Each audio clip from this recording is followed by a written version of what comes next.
Hi, I'm TonniLea, and I am the host and producer of the Healing Conferences. And with the Healing Conferences, they are for anyone that is going through recovery, anyone that has been betrayed through trauma, and it is to help you not only survive, but to thrive life. That's what the Healing Conferences are all about.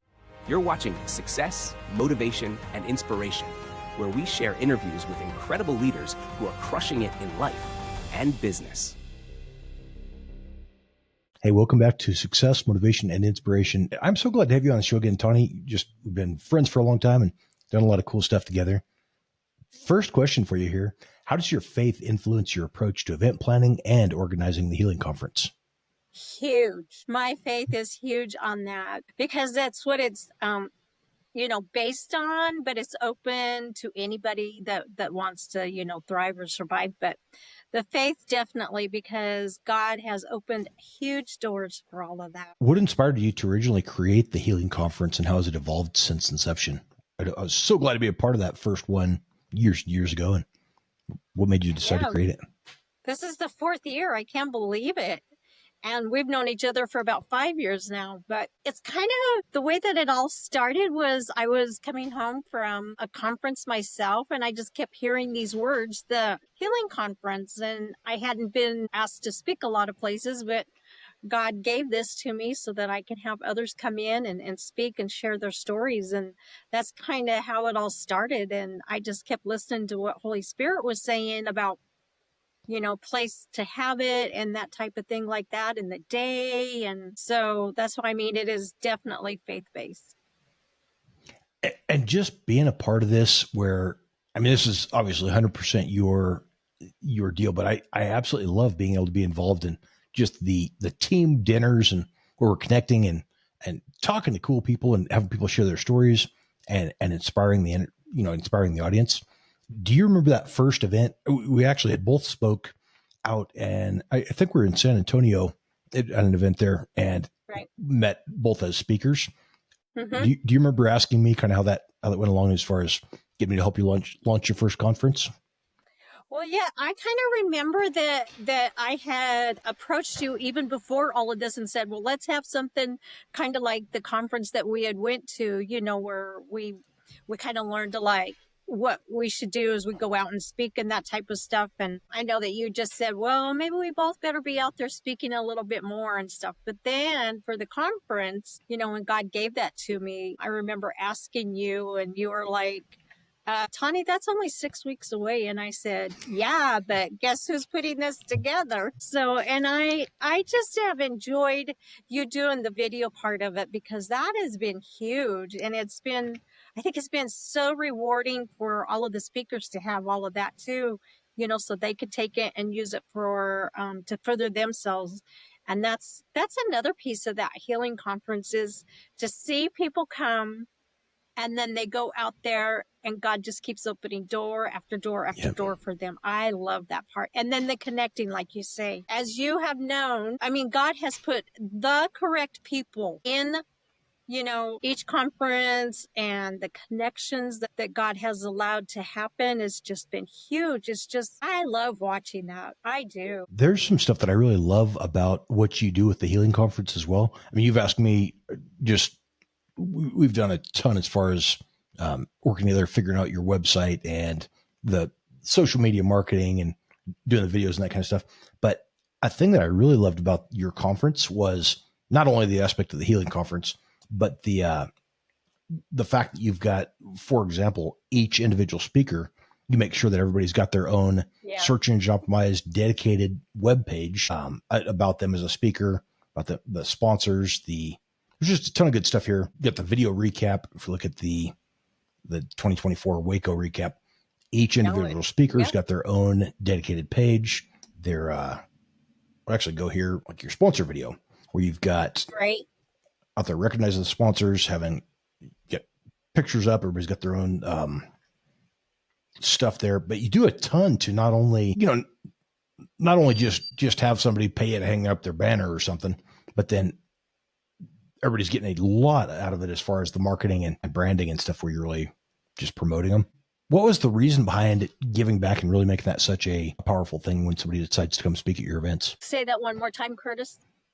What was that just, I mean, what was your reason for having everybody putting so much extra into having really great video, great website stuff, the search engine optimized web pages for them, stuff that you typically don't get when you come and speak at other events? What made you want to do that as far as helping the speakers brand themselves? Well, because when you're blessed, it's you just turn around and you bless other people, and by doing that, it's helping him get out there, get recognized. And I also know, just from what I've been told about, and I think it was you maybe that mentioned that when I have their names and someone comes into my website and they look at them, it also recognizes them, and it helps them with their SEOs, the marketing and all of that type of stuff. So it's not just for me, it's for them as well. And I think that that's the way everything should be, Yeah. because I just love helping others get elevated.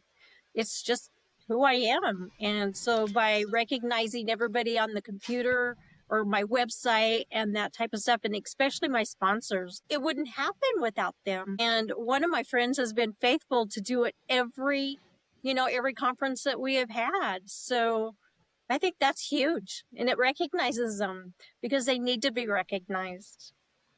That's awesome.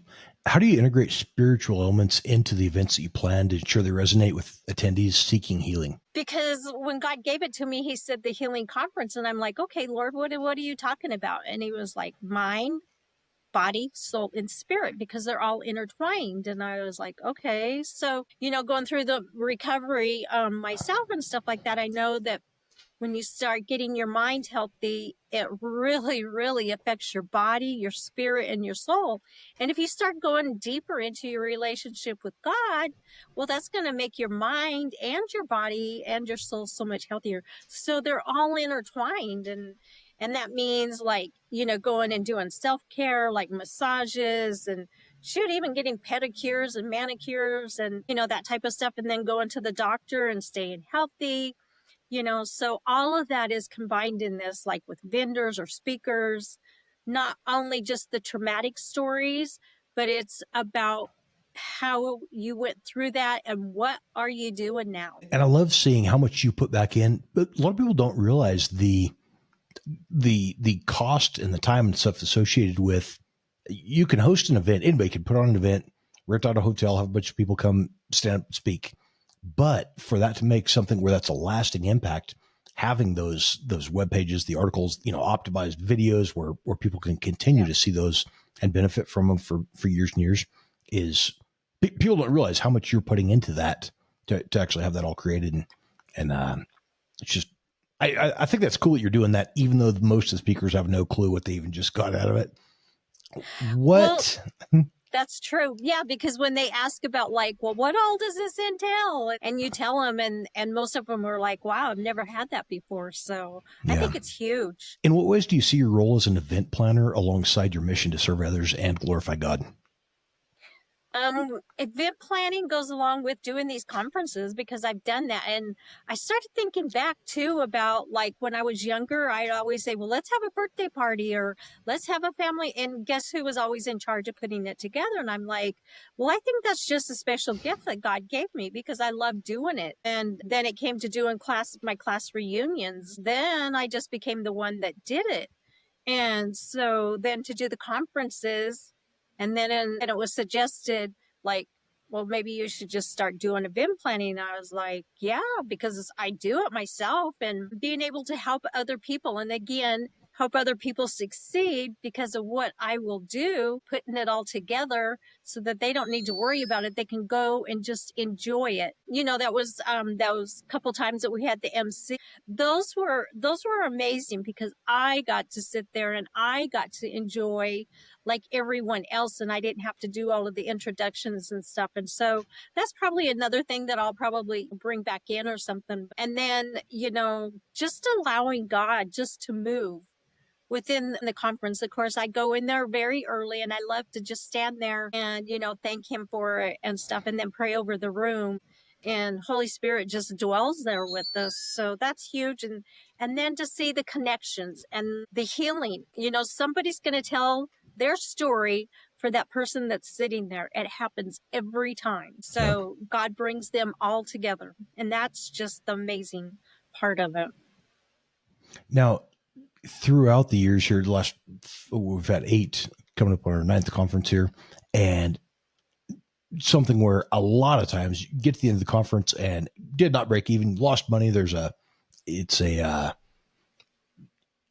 not something you're doing trying to get rich, but No. one of the cool things is I think our very first or second event, there's a young man in the audience that was contemplating suicide. We found out later, and is now speaking and doing podcasts and all kinds of crazy stuff. I won't mention anybody by name because I don't want to call them out there, but such a cool thing where I'm stressed going, I didn't even have the right equipment for that first one. And this is stressful. Just spent money for hotel and renting out the conference room and had less people show up than we thought.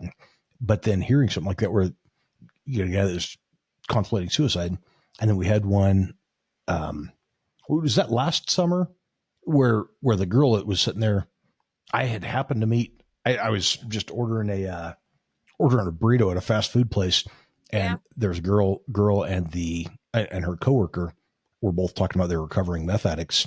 And she was talking about going home that night and going to end it all. She had the boyfriend took off or whatever. And finding out after that one that she was sharing with one of our speakers sitting there in the audience, the plan, and saying, I don't know why I'm here, but I was planning yesterday on killing myself. Now she's there the second day.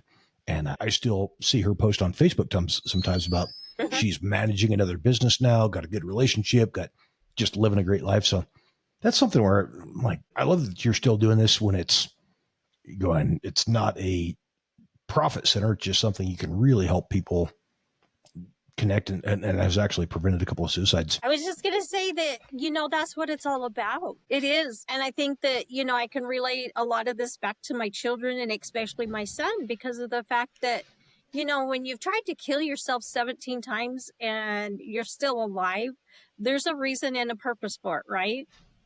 And, just so many other people have been that way. And then all the different things that I went through, myself. And I was at that point where everything was black and I was done. And nobody would let me kill myself either. So those things really, really resonate with me, and then to hear your story where someone told you to do that and you're still here. I mean, even the brain cancer couldn't take you out, or the brain tumor couldn't take me out. So we're here for a reason and a purpose. If we will just listen and if we will just rest in God, He's going to show us what that's about. And if we can plant a seed, and if someone's life changes because of it, my gosh, could you imagine what heaven sounds like when that happens? So that's awesome. It's worth it all. It is. Every bit of it. Now, you do a lot as far as trying to build community, not just with the conference, but also just connecting people. You're the best connector I know. But you did a lot even as far as how often do I get a LinkedIn group message where you're trying to send me a message, or you're connecting with me, somebody else, with just make us both sound like rock stars. And I've made a lot of great connections, a lot of new friends by those awesome connections. But could you discuss the importance of community in the healing process and how your events foster this sense of belonging? Oh, community is huge because we can't do anything by ourselves. We can't. I mean, with God, everything is possible, but He puts a community around us. And I just have to throw this in. He just brought it to my mind. When I moved, I had no idea what my street address was. And as soon as I found out what the street address was, I just laughed and I just said, God, only you can do this. He moved me to Elephant Butte. So the story about elephants is that when they're in trauma, or one in their herd is sick or something like that, they all put the women will go and they make a circle and they all put their butts together against the one that is hurt or sick or whatever. So Elephant Butte, right? And I learned this through a time when I was with a bunch of ladies, and the lady's son had passed away at Children's Hospital. And I had no idea that's what it was. And she said, well, yeah, that's what the elephants do. And so when I found out my address, I'm just chuckling because I'm like, my gosh, and that's what it's all about is, you know, you get one person that you connect to, and then like with you, you know, you like, oh, well, I should connect you with so and so. And all it does is it just brings in support, it brings in camaraderie, it brings in elevation, all of those type of things like that. And so it's like, oh my gosh, because I love going out and meeting new people. It was so amazing to move here not knowing anyone because I had to go out and start meeting people. And that is the phenomenal part about it. And with these healing conferences, it's the same thing. You bring in all of these strangers, but God has already went before us long time before and put everybody together for a reason and for a purpose. And those are my life scriptures, Ecclesiastes 3:1-8. There is a reason and a purpose for everything under the sun. Now, I wanted to ask you also, I mean, I know this, but for our audience who's watching and maybe they're looking to speak, maybe they've spoke all over the world, you know, it's a paid speaker, or maybe it's just the first time they're looking to get up and share their story. And maybe they think there's something that they can really help the listeners with, or maybe it's just good for them to get up and share what they've gone through. How do you select the speakers and topics for the healing conference? Anybody, well, I shouldn't say anybody, everybody has a story. We have all been through something, and hopefully we've all come out on the other side to thrive, and we're not staying there hooked as a victim.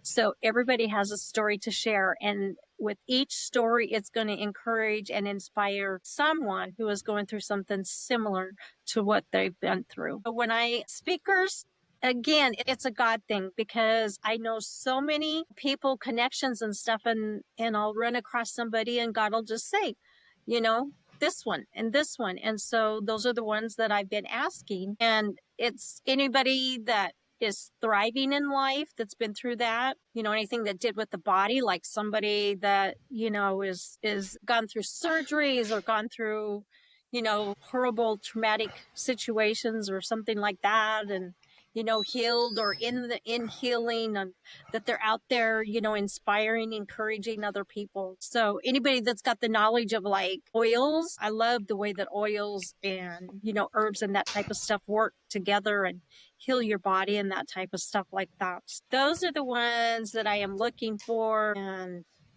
yeah, it's just God that picks them out. It really is. I just have to be quiet and listen. And now I get people all the time as I'm either hosting or a guest on different podcasts and shows. And we'll get some folks sometimes that are talking about recovery or, you know, emotional strength and emotional integrity. And then they start talking about something like, you know, the power of the universe is in me. And I've got whatever kind of a weird thing that's not really aligned with the conference or my beliefs. How do you ensure that each event you organize reflects your values and your commitment to your faith? Well, you know, we had one, gosh, I'm trying to remember which one it was, but again, I won't say who it was, but you know, went a little bit way too far to the energy and that type of stuff for me, even as they said that they were a believer, a Christian. And so on that, boy, again, I just have to be really, really careful and listen to what God's doing. And then I just kind of, if somebody says that they want to come and speak, I look a little bit deeper into that. The conferences are open to everyone. They really, really are, because everybody does their healing in a different way. I just want them to know that these healing conferences are grounded and they are based upon God. God is the healer. He gives us the ability to be wise and to use the knowledge that we get from other people, from Him, but He is the ultimate healer. Anyone can come to these conferences. They really can, because, you know, the recovery of the 12 steps, you know, was based on biblical too. And everybody that goes through that is a Christian, but they use it, and, you know, they use it at their higher power or whatever like that. And I understand all of that. But as for me, for my heart, that this stuff is all based upon God and His word, for sure. I love that. And then how do you balance the logistical aspects of event planning with the spiritual objectives that you aim to overachieve? You aim to achieve. Well, Overachieve as well. right. Well, because everybody deserves to be heard. Everybody deserves a chance to know God. That's what he's all about, right? So if you have the eyes and the heart of Christ, you're just going to be out there. I love going to, like when I lived back in Colorado, I would love going down to our local river because there was a lot of homeless people there and stuff. And when God pulled me out of the church, that's where my church was going down there and visiting with them. And one gentleman, I'll never forget what they said, because I said, well, what do you guys need? And he said the biggest need that he had was someone to listen to him, not to speak to him or preach to him, but to listen to him. And so, that's what it's all about, is just going out there and having the eyes and the heart of Christ and spreading his love. That's a powerful thing you mentioned there too, where we've seen people that have come back speaking over and over again, where the first few times they're speaking, when I get it my first time, I was talking about my dad told me you're a waste of skin, you're a waste of oxygen, putting a pistol on the counter and telling me to do the world a favor. That kind of junk that it didn't do me any good to have speaker video and put that out there on the internet that, okay, this is the stuff that I went through. But it was such a healing process to have other people hear that and then see, hey, this guy is moving on and he's doing other things besides just feeling sorry for himself for what he went through as a kid, or the brain cancer or whatever kind of junk. Right. But it's cool seeing speakers come back that their first time, especially if they're new speakers, is almost always, this is what I went through. This is my trauma. This is my pain. This is what I'm still dealing with. This is why I'm hurt. This is why I've got these relationship issues, whatever it is. But then as they go along and you see them keep returning back year after year to speak again, now the next time they're speaking about, yeah, I went through this, but this is what you can do to change your life. This is how you can become better. This is how you can improve your life. And so it's really cool seeing that healing process, that the conference is actually healing even the speakers. In what ways do you measure the success of an event beyond attendance numbers? I think by the impact that it continues to make. I could have gave up a long time ago because I don't have like thousands of people show up, right? But that's not what it's about. I think right now the connections have been huge, and you still see that going on today. I mean, even from 4 years ago, right? You talk about that very first one, and I just knew that there was two people in that audience that were supposed to get up and tell their story, and they did. One of them I'm not so sure about, but the other one came back and was a speaker again, and that person is flourishing on things that God has given him, Yeah. So that's what it's about. And just to watch people keep in touch with each other. And then, God just keeps putting the desire on my heart, right? It's like my biggest love. I love writing and coaching people and stuff, but this conference, it just is my biggest love. And the connections, I think, just to see how they just keep continuing. People. Yeah. People coming in, and there you go. That just came to my mind. There was one in the Springs, and she came there. She just found it on Google. Is that right? I think that's how she said that she found it, or something like that. And they ended up actually coming to ours, thinking that they were going to another one. But go ahead, Chris. That's part of the benefit in building that search engine optimized the traffic of the web pages and stuff, and providing value without charging. I love that you're not hiding the past events behind a paywall, or, hey, you can watch this, last year's event for $97. Just it's a free. You're just promoting it over and over to make sure that people can keep benefiting. But that story from Denver, these two ladies there were friends that were trying to buy tickets for another conference in Denver. Yeah. And had Googled it. They're searching all over, and then accidentally found your conference in Colorado Springs. When they started looking at it and watching the previous events, she's like, wow, this is something we need to be to. So they, instead of going to Denver, they drove all the way to Colorado Springs, bought tickets, and showed up at your event, which is pretty cool. That's right. Well, and they even spent the night because they were there the following day and stuff too. That's right. That's how that happened. But that's huge. That's just, if we had not have done the website and the stuff that, that way, then who knows what would have happened with these ladies. So that's just another benefit. It's like, that's another God moment, so yeah. Now and talking about speakers that go from sharing, this is me, this is what I went through, I almost they're not intending to say feel sorry for me or my story is worse than you are, but that's kind of the default for everybody when you get up and you start sharing. This is how I was injured. This is how I was hurt. This is what I went through.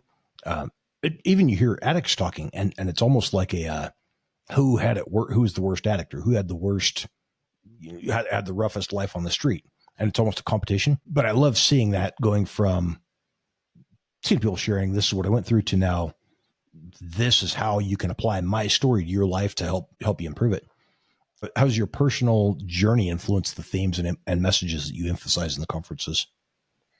Oh, I was just thinking of that while you were saying that, because, when I first started, and you'll probably remember, I was talking about the ex-husband and all of the different things, that he had done and what caused the divorce and, all of that type of stuff like that. And then this last year, the very first one here in Waco, it was all about the redemption, it was about being on the other side. And that is what it's about in my life at this moment is, because the year before he had said, well, not only am I going to restore you, give you back everything that the enemy stole from you, but I'm going to redeem you. And the redemption that he was talking about was new. And so a new life, new friends, new family, because family doesn't have to be just blood, right? And so that's what it's about. And I think that really goes along with the healing conference too, is, bringing in these speakers, new speakers to give them a chance to flourish, right? But also like the ones that have come back and stuff, the growth, the thriving that they're doing, the new life that they have, the new focus that they have, and the new doors that God is opening. To me, that is redemption, the new. And we have to choose that. I mean, yeah, God can just give it to us, but he's not going to give it to us unless we're going to be obedient. And so we have to have that desire to keep moving forward. And we can be a victim for a second or two, but we can't stay there. We have to keep moving forward. And that is thriving in life and planting the seed so that we can keep encouraging and inspiring others to do the same thing. Now, we've got a couple of conferences coming up, and I won't say the dates here because if you're watching this on Amazon Fire TV or, reading the article in Newswire magazine down the road, we still plan on doing additional conferences ongoing. Right now, doing a couple a year, talking about doing one in Wakiva or on Wakiva Island out in Florida. Really cool thing. You go out, eat some alligator tacos, and just a neat event place. Got a couple more coming up in Waco. But if you're watching this right now on Amazon Fire TV, on a newer smart TV, pause the screen, pause the video, scroll down and click the link where you can actually buy tickets. If you're maybe watching this on a smartphone, go to TonniLea, TonniLea.com/tickets, and you can get tickets as either a speaker or an attendee. This interview is sponsored by Newswire magazine. We celebrate the entrepreneurs and thought leaders shaping the future. Those who don't just adapt, but innovate. Who inspire others to think bigger, lead boldly, and create lasting change. Only a select few are featured in Newswire magazine. And for those who earn a place on the cover, the opportunities are unmatched. Your story shared with a global audience. Your achievements celebrated on national billboards, reaching millions. Every leader has a story. Every vision deserves a platform. Who will rise to the top? Stay tuned. You're witnessing greatness unfold.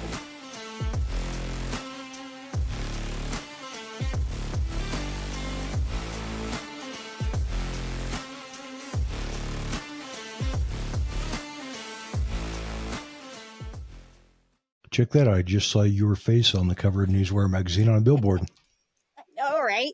I was looking at that and I was like, oh, I know that face because there's several of them that have been speakers and there's a couple of them that have been sponsors. So that's pretty awesome.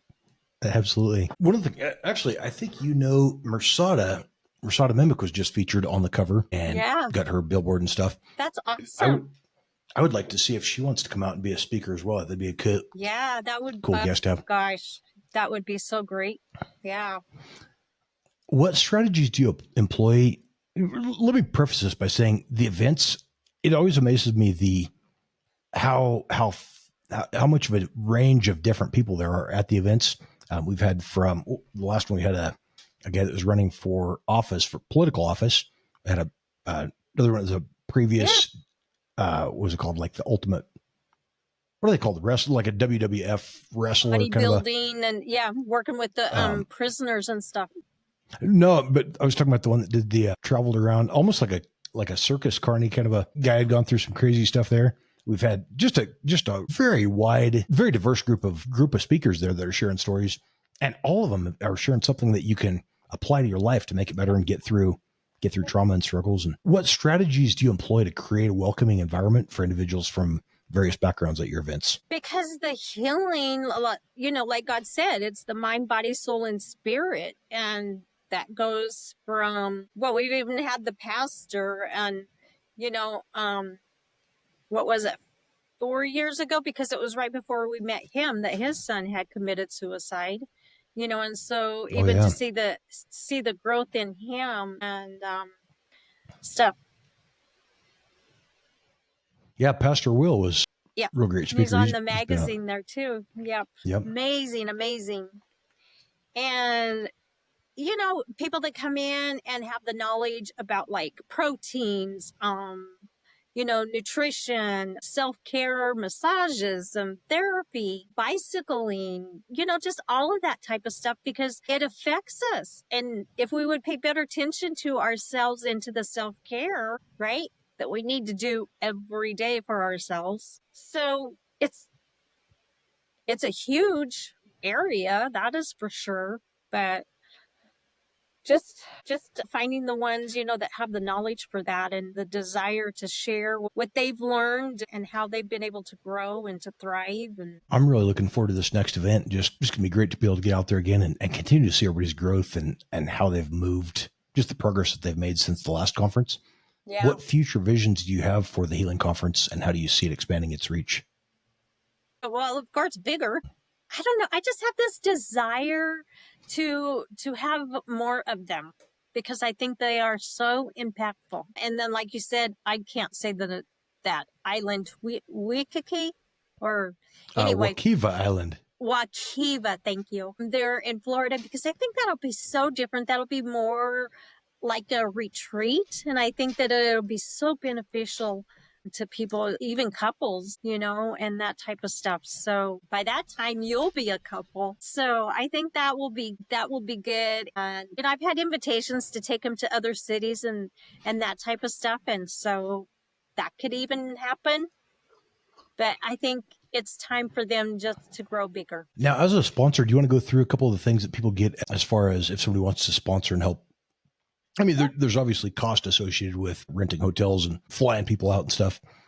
Yep. What does a sponsor get out of that? And if you want, I can share some of the tips, some of the things that they get from sponsoring the events too. Well, and sponsoring, of course, then you get the free tickets, and then you get your page on the website. But not only do you get a page, but it also shows up now at the bottom of all pages. Is that correct? It shows up underneath the speakers. It shows up underneath the conferences, besides having your own page. And then, and they're recognized forever, because this is going to be on my website forever. So, even if they gave a smaller amount just one time, my goodness, couldn't have done it without them. So I am very appreciative of each and every one of them.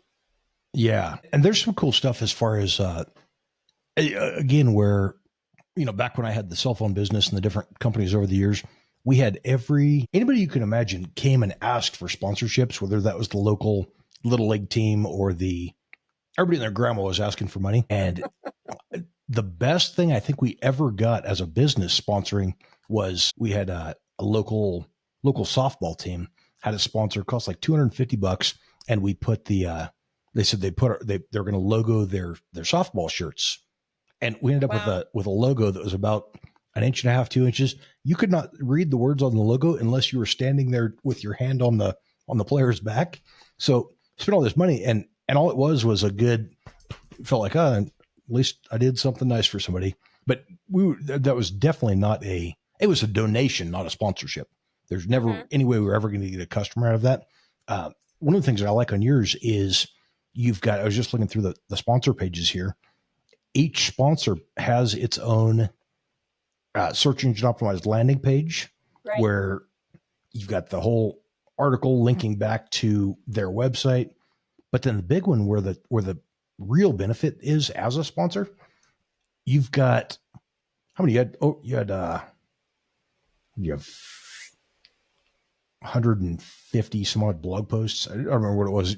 You've posted a ton of blog posts, but as you're looking through these, every blog post now it's solving a problem for somebody, and then platinum sponsors are listed at the bottom. And it's not just like you see on websites a lot of times where it says sponsored by whatever, and there's the logo there. The logo does no benefit for you if it doesn't link back to your site.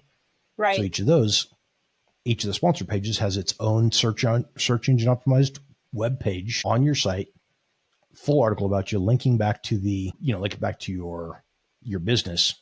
There's links there to get connected, and just a really cool thing to see that you're not making this a donation where they're just giving you money to feel good. They're actually getting ongoing benefit from sponsoring the events. Well, I get benefited because they help me out, but then they get benefited too because I think that, the connection between the two of them, and I don't understand as much as you do about that SEO and stuff like that, but just to be able to be recognized through someone else, I mean, that's huge too, I would think. So I couldn't have done it without them, that's for sure. And I appreciate them all. How do you, we've had some, with the healing conference, people have gone through terrible stuff. We encounter a lot of folks who are still very damaged and have some major stuff going on in their life as far as lack of self-worth, lack of self-esteem. Maybe they're acting outrageous, just being hateful or rude or whatever, where you really don't, it's not you that they're attacking. They're just need to let it out. How do you navigate the balance between serving others through your events and ensuring self-care at the same time? Yeah, because there was a situation where something happened, and I knew it wasn't me that they were attacking, but it was, it was either the guilt on the inside, the still brokenness, something triggered them, rejection, abandonment, something like that. And all I could do was go and apologize to this person and recognize what I felt I had done, and not on purpose or anything like that, but take responsibility. And of course that goes back to step one of recovery is, taking ownership. And so, I didn't see that coming whatsoever because I thought things had gotten a lot better and stuff like that. But just to recognize that, and then you can't apologize for someone else's actions, but you go and try to assure them that, this isn't something that happens and this person has to own their own behavior. But just try to encourage them that, okay, so this happened, but how can we make it better? How can we keep it from happening again? Yeah. And like you said, it's just kind of like being very careful about who is asked to be a speaker because of the healing can be, not done completely or just started out. And that's kind of that tough one with wanting to have a new speaker come in and stuff. But yeah. Well, and part of that, you got speakers sometimes who have been, maybe a guy that was abused, your childhood, then married and had a wife telling him you're worthless. So he basically had no sense of self-worth throughout this entire event. Now he's going, right. Somebody wants to hear me speak, and you just talking. So it's hard sometimes too, picking out. Where you're going, is this going to be healing for them? Is it going to benefit the audience as well as being a good thing for them or not? But one of the things I like as well is taking advice. The last time we had a couple of the speakers had said, wouldn't it be cool to do an expert panel and have us do some, get in and just have a conversation? Right. It'd be cool if we could video that and have an expert panel at some event in the future. So you said, Curtis, what would that take to set that up real quick? And so we'd get some chairs and let me figure out how to get the lighting arranged here. And that was good. So I love that too. I think that's going to be something we're probably going to incorporate in future events as well, right? Having it to where we can have a few people get up there and talk about a certain subject, just kind of on the fly, huh? Mm-hmm. Yeah, because you're good at interviewing. So, yeah, but it's to me, it's reaching a totally different depth than them standing up there and speaking out to the audience because you're getting a little bit more personal, one on Yeah. one with them. And so I like that and I appreciate that. So being corrected by somebody, that's that's huge for me. I love it because if I'm being corrected, then I'm learning more knowledge and I love to learn and I love to move forward. I love to excel. So yeah, it's a good thing. Now, I know we're both just about out of time here, but I would like to, again, encourage you, if you're watching this right now on Amazon Fire TV, pause the show, go to TonniLea.com/tickets, get a ticket to the next event. It's going to be a really cool thing. They're extremely affordable. And even if it's something where, you're stressing out, don't have the money, but you're trying to decide whether or not to end your life, wait until you get here, get to the event, go through it, connect with some people. If you're trying to figure out if life is even worth living and you're out of cash and you can't get to the event, let us know. I would love to figure out how to make that happen for you where you're not, where a few bucks for an event ticket is not something that keeps you from being able to show up. What's some final advice or final thought for our viewers right now? Well, and I was just going to say, because so many people love the fact that it's in Waco because of Chip and Joanna Gaines and Magnolia and the silos and stuff like that. Plus the Dr. Pepper Museum. I mean, there's a whole bunch of stuff to come and visit when you come here. I would just say, never give up. Never give up. I wanted to give up because when I'm not seeing things go together, it's like, okay, Lord, what, But no, he has a calling and a purpose on everyone's life, and never ever give up. And if you're struggling, reach out. Reach out to someone. Reach out to me, because all you got to do is just get right there on my website and you can connect with me instantly, even with Curtis. But don't ever give up. And struggling, that's what makes us grow. I heard something this week that really stuck with me, and it was about the three Hebrew boys. It was about Shadrach, Meshach, and Abednego, and they weren't burnt in the fire. But you know what the hardest part was? Coming out on the other side. Why is that? Because they had no idea what was on the other side. They knew that they were in the fire and they knew that God was going to protect them, and then he showed up. But when they went out on the other side, they had no idea what they were going to encounter. That makes sense. But God, right? So sometimes that's the hardest, but that is the greatest reward, is to keep walking forward. Love that.